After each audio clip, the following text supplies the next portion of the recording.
Hello guys, good morning. So mangunguha na naman ako ng wild pipino kasi meron na namang bunga, mga wild pipinos namin yan. So masarap tong kainin guys, no?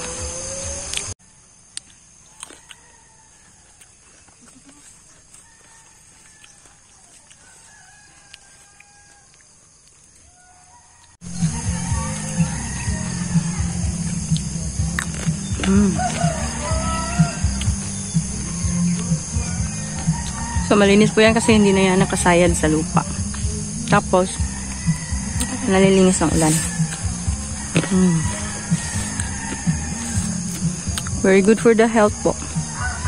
Wild pipino. So mas masarap kung lalagyan mo siya ng suka tapos konting asin. So ganyan guys.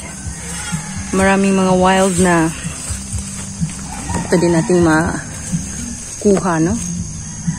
Mga wild na nutritious food sa ating paligid.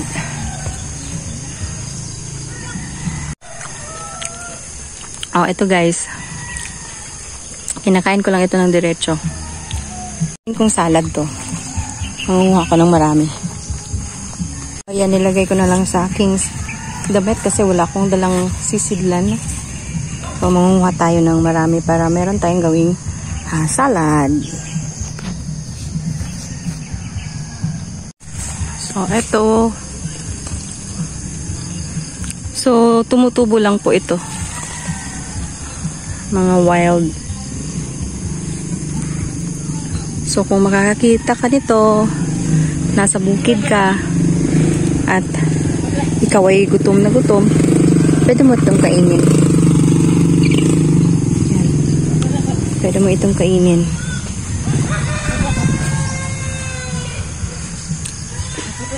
Pangtawid gutom din to, no?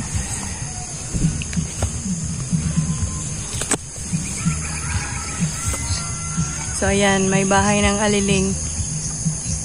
Isang uri ng ant na napakasakit mga gat. Ayan, marami yan dito sa garden ko.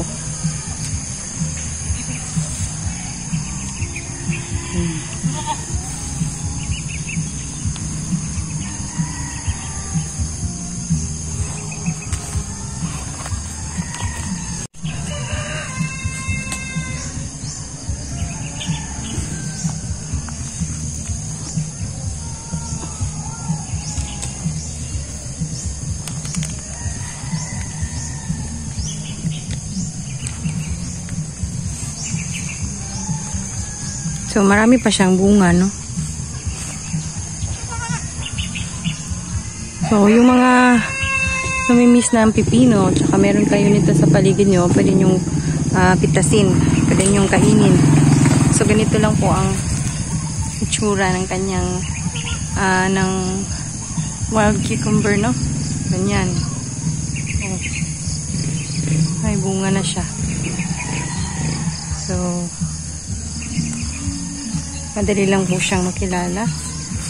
O, ayan. May bunga. Ang bunga nito, pag hinog, medyo purple.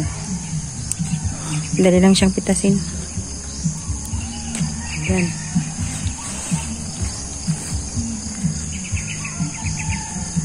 Hindi ko po ito tinanim, no? Ano lang, tumubo lang po siya talaga. Kasi nga, wild. Wild pipino.